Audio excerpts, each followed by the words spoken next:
Hey guys, I wanted to talk to you a little bit about the good, the bad, and the ugly. I mainly want to talk to you about the leghorns that I just rescued. For any of you all that don't know, they're the production hens, ex-battery hens. I'm assuming that they were in cages. They may not have been in cages, but either way, they're still production hens, and they're treated very, very awful. If you haven't seen that video, I would advise you to go over and watch it, kind of for an eye-opener if you're not aware of where your grocery store eggs are coming from. Anyway, I wanted to talk to you all about them. Right now, they're doing good. Their combs are coming back, the color's coming back in them, their wattles, they're turning red. 5 of them out of the 16 is laying now. Not every day, but they're still laying. I've got a lot to say, but trying to figure out where to begin. When I first got them, they, go look at the video, you'll see what I'm talking about. Their combs was very, very pale. Even around their eyes, their face was very, very pale. Their feathers was almost non-existent, where they're crammed in these cages, and they're walking on each other and can't move, and they're breaking their feathers, and it's an awful situation. They were covered in yellow, and I'm assuming that was either keratin from where the feathers have broke, or which is protein, or it could have been where they've just been an egg.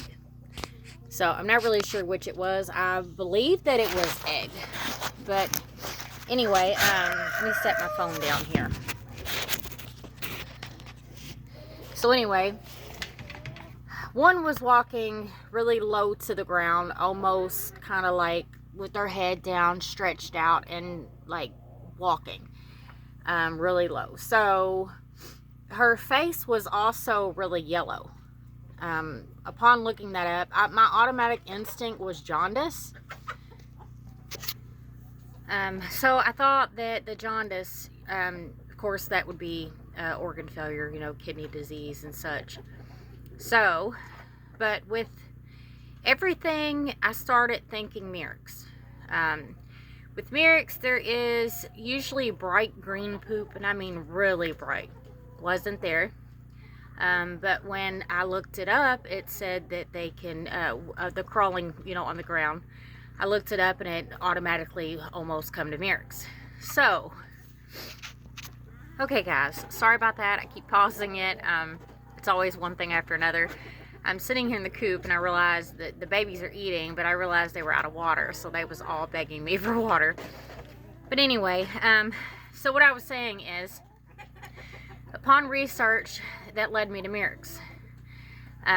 So there is a laboratory. I can't remember the name of it. I could figure it out and maybe post a link to it.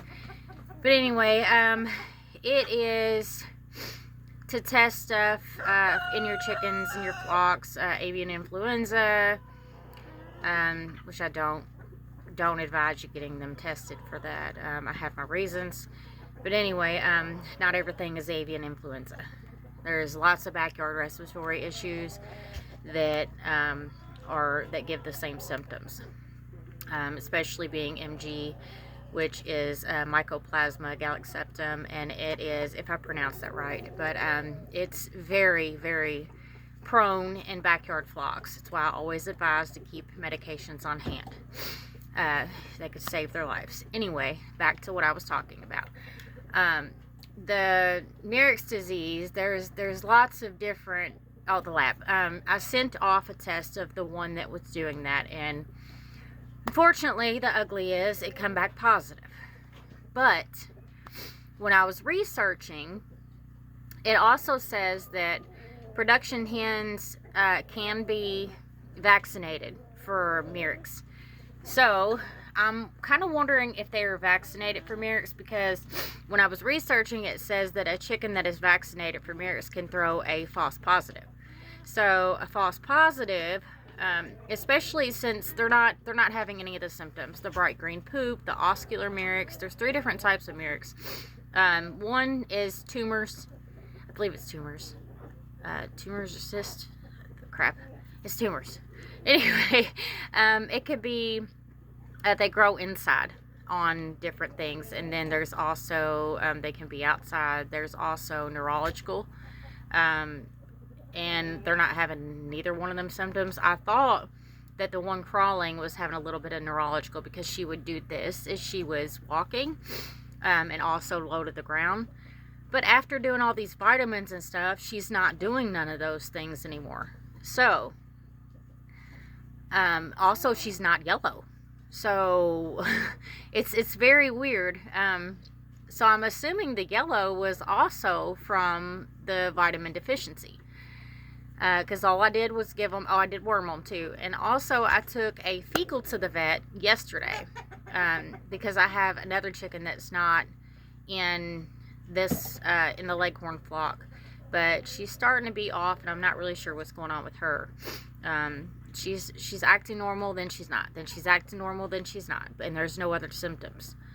So, I also had the Leghorns test it for coccidia, just in case that they have coccidia, because it will run rampant, especially if they're on the same ground, or even, you know.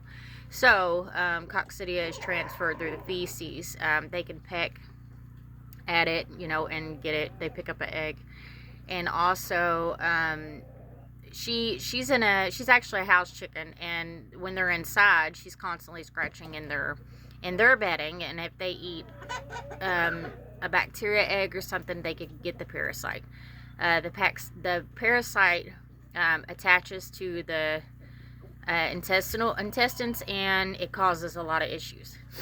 So, with that being said, I did worm these Leghorns with the Safeguard paste. I've got a video on that too if you're interested. I wormed them, and then 7 days later I did it again. So that the coccidia test, it not only tests for just the coccidia, but it also tests for parasites and other bacteria and stuff. Well, anyway, my vet said it came back completely clean. So that's a good thing for everybody, but a bad thing because I still don't know what's going on with my girl. But I'm thankful that we don't have that issue, because we've got a lot of other issues going on. My flock also has canker. They had canker, and I bought medication, treated them for it, and they got over it. And this has only been a couple weeks ago, and now I've noticed one or two has it back. So still not sure what else to do there. This has been ongoing for me for a long time. It seems like it's always been problem after problem. So I've got a lot of experience in a lot of different issues. The only thing that I've never experienced is some of the diseases, of course, but egg bound. Never had a problem with any of my hens egg bound, but I do know what to do in that case. I've dealt with worms, I've dealt with mites, lice, canker, ear infections, bumblefoot, MG. I'm assuming it's MG, never been tested, but respiratory issues, lots of respiratory issues. I think that a lot of that was the way that I was having my roost and stuff. Maybe not enough airflow. I do have windows, I've got vents, I've got, you know, the whole 9 yards, but it still wasn't enough apparently. Ever since I switched to these roost bars, which I've had the roost bars, but I have a drop box and it's got sand in it. So, this has narrowed down a lot on the respiratory issues. I scoop it daily, so that helps a lot. And it only takes just a few minutes. I'm actually wanting to run it around, get rid of the nesting box, and do some other drop boards there. But the Leghorns are staying down here for now. This is a whole run underneath, because I'm still not sure about having them with the girls yet. And I know that with the feather loss and stuff, they may try to pick on them. So I'm trying to just wait it out a little bit. Either way it goes, they've already been, you know, pretty much around each other. So if they're infected, then of course my flock's going to be infected. That was a risk that I took. It was my decision. So with that being said, I mean, you make your own decisions for what's best for you and your flock. Anyway, I wanted to show you the girls. I want to show you how much better that they look, and show you what a little bit of love and CSC does for these animals. They was to where they was pretty much sleeping all the time and just didn't feel good, cold. They're, like I said, hardly any feathers, scared to death.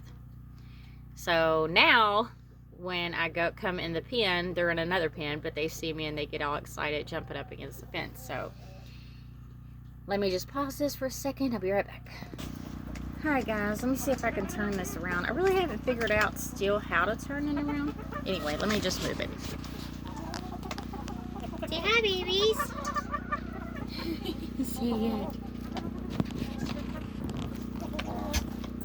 Hi, say hi, girls. Hi, girls. What is it?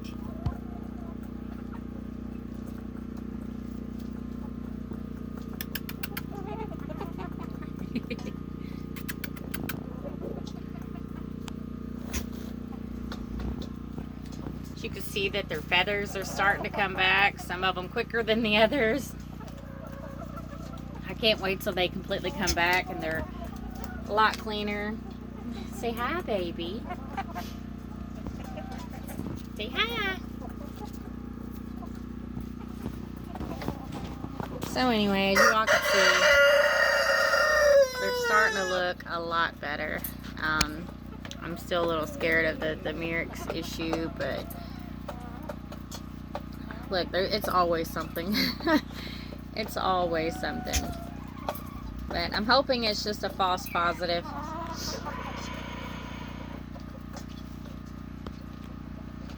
Look at your face. I do know these girls are eating machines.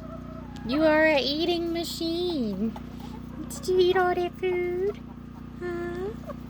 Yeah. So Murex is transferred through dander, is how it's transferred.